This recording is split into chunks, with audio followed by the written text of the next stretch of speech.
What up, y'all? It's T-Turn. Today we're looking at more of Riddler Khu's scrap notes on what was supposed to be in Pokemon Scarlet and Violet. There's only a few more of these, but these are going to be mad interesting, especially the one we cover this video. Brace yourself for this one. He's posted a picture of Raifort.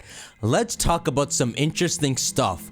Raifort is actually an international criminal in the settings. I think he means in the original context of the game. She also got a side quest during the DLC development, but almost nothing was implemented in the final game. So, Raifort is a big enigma. She's the one who introduces you to the Treasures of Ruin, which is the Ruinous Quartet, and she's the one who teaches you about them in history class because she's so infatuated with history, not just Scarlet and Violet and Paldea's history, but the entire Pokemon world's history. If I load up a picture of Raifort, she's one of the few characters that might know the most about the Pokemon world. Look at this. So she's got on her belt buckle a Lunala, that's Gen 7. On her wrist, you know how trainers carry a Z-Ring and a Lola? She has a fake Z-Ring with Tapu Koko's design on it. Not fake, it's an ornament. Then on her necklace here is an Articuno. Then in her hair is a Marshadow, which is interesting because that one's a mythical Pokemon. If you think of it, 3 of them are from Alola, which is interesting. It could show that she has roots in Alola, which is so more closely tied to its traditions and all. The legendary Pokemon are more in front of your face, that if she is from Alola, it would make sense that she got a jump start on being exposed to how interesting the history in these legendary Pokemon could be. Then she ventures out and tries to study the history of different regions. I'd like to imagine she's not from Paldea. And there's one more detail that's always stood out to me.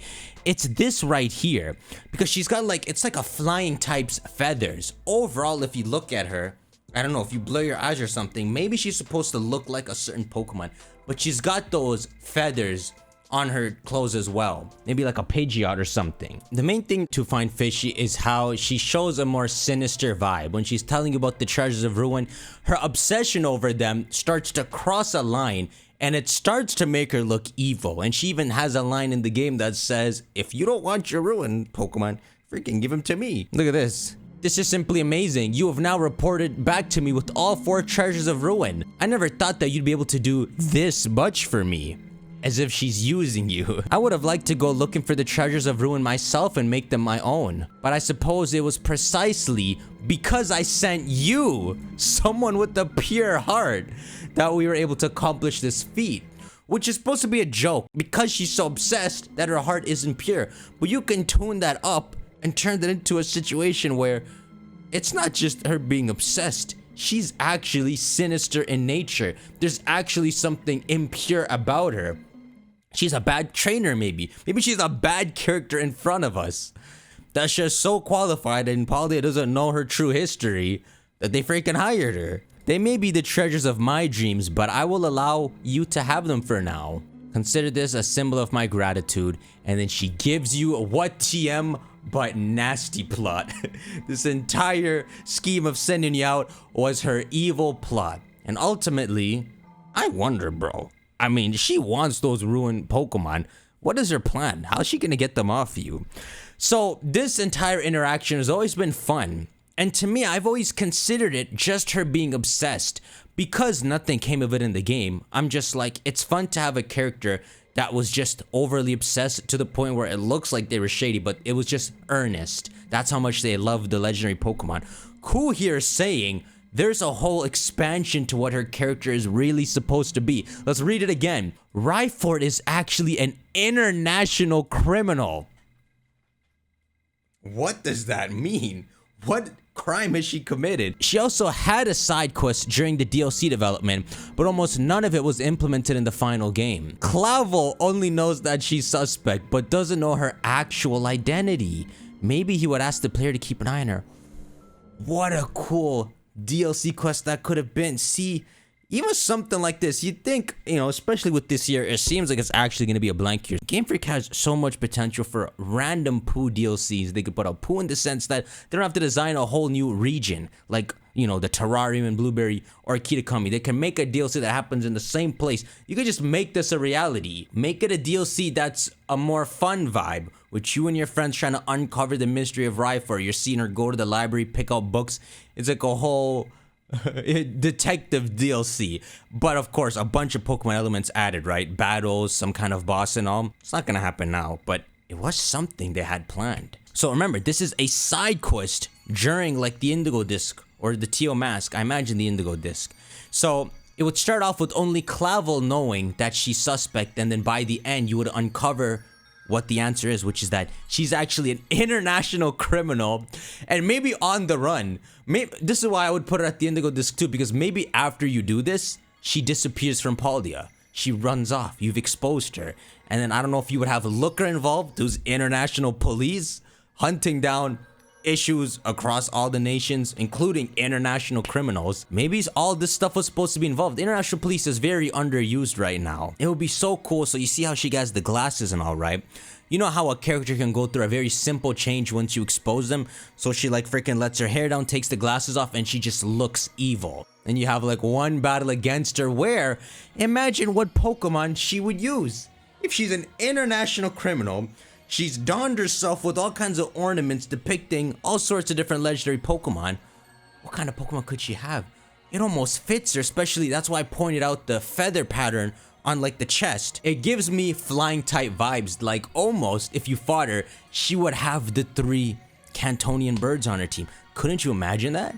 And then maybe her favorite is just Articuno. That's why she got it there. It is at the center of her, right? That's the main pendant she wears. So I would say 3 random filler Pokemon, because she does have an actual team, right? Like she's a trainer that you can fight in the tournaments and all because she's a teacher. Which is actually another thing worth pointing out, right? Her team has a little suspicious undertone to it. You have Zoroark! Oh, that's so cool. Illusion, right? She just blending in this history class, pretending to teach while she's really scoping out the scene. It is a criminal. That's perfectly fitting. So, like you can break a Zoroark's illusion. Once you expose her, she leaves Paldea. So she would probably keep Zoroark on her team. And then I'd say Scizor and Gengar. And then her last 3 Pokemon could be the regional birds. Because, of course, she's holding back when you're fighting her in the tournament and not Blueberry because she's not trying to expose her true character. That would have been one of the coolest DLCs. It's always fun when a character you meet casually along the way turns out to have a bigger story to them. I mean, imagine this image right here. This was the Red of Pokemon Scarlet and Violet. The Red, the Steven, the N. She's that super boss you fight at the end. So let's just fit her into the actual picture. Maybe she happens in between the Indigo Disc and the Epilogue DLC. So you fight her level 80 team when you invite her to Blueberry. Then you can unlock this quest where like you get Clavel and Raifort in the same room. And then Clavel says something. This opens this secret optional quest where you ultimately uncover who she is. And then she has like this level 87-ish team right under Run. And that's like this extravagant battle. She has her own theme and all. And since she's closely associated with the ruinous Pokemon, maybe like now that you've exposed her, right? And let's say part of the prerequisite to getting the side quest to unlock is you having captured all 4 of the ruinous Pokemon. You could even have it so the reason she fights you, she wants to take the ruinous Pokemon from you. Like she just wants to beat you and take them before she leaves. And so her theme could actually have a spin on the ruinous Pokemon theme. The same way, like if I play it, this is the Ultra Beast theme.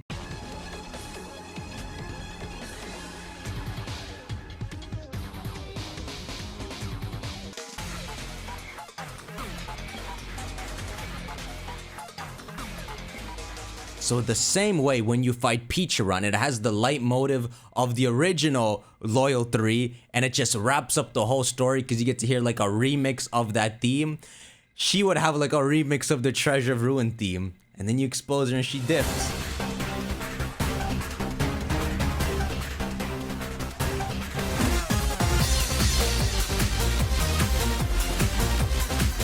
So pretty much, you beat her. By the time Looker comes in the room, she's gone. That's the end of the arc. You can imagine why Game Freak scrapped it. People do care about these side quests and optional things you can unlock in the game. But as far as Pokemon goes, they really just stick to the basics. The more optional this became, in my opinion, the more likely it was they were going to get rid of it. Things might change with Legends EA, right? I really take this back a lot to that Masada interview where he says the Battle Frontier situation, which is that people don't spend too much time on a game anyway. Pokemon's a different situation. Like, you do have a bunch of people who spend hours, hundreds of hours shiny hunting, filling their decks and all, but they're not the majority. So what Game Freak's gonna want to target is the majority. So rather than spending all these that's a lot what I just said, right? A whole arc, a theme remix, alternate model design for when her hair's down and all. They're like, bro, let's just freaking work on Legendsia, end this game. Honestly, her whole reason for being in Paldea could be tracking down the treasures of Ruin, right? They don't even appear, we don't know what kingdom they're from. We think it's the Paldean king that was greedy, but since they have Chinese names, she's been following their myth and came to Paldea to just find where they were sealed. And so that's why she's the only character in the entire game that seems to know about them and the true history, because that's exactly what she's here for. Maybe part of her disguise as being this history teacher, which I guess she could just naturally do. She knows so much about history. Part of her disguise is to maybe scope out and see a trainer that she can sense has what it takes to do her dirty task here, because clearly it seems like she's been trying to do this. This is the undertone, right? She's been trying to find these treasure of Ruin. They're just not showing for her. It's like she can't see the stakes. The stakes maybe blend in well when you have an impure heart. So we go and we get them. It would have been perfect to lead to something like this. And you already know, right? You use the treasures of Ruin against her the same way you use Ogerpon against Kieran. You unlock some special interaction. Too bad. Another great story lost. Shank that like button. Let me know your thoughts. How do you see this Raifort side quest? How do you think it was supposed to go? There was one. So make it up in the comments. Figure out how it was supposed to be. And what legendary Pokemon do you think she might have had on her team? Because, come on. She has to have caught like at least one of them. I gave her the birds, but y'all can maybe think of something better. I'll see you on the next one though. Take care.